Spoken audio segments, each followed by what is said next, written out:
We divide 769 by 2 in long division method. So 2 times 3 is 6.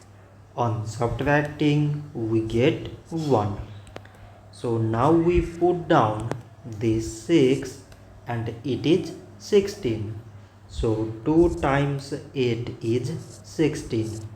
On subtracting we get 0.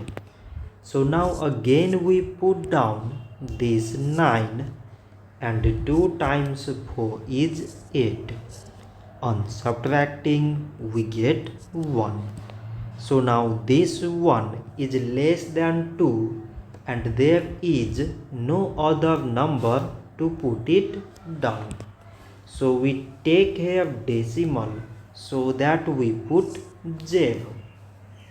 So it is 10 and 2 times 5 is 10. On subtracting we get 0.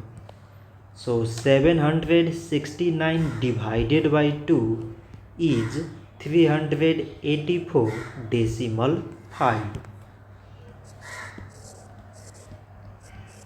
So this much for today and thanks for watching.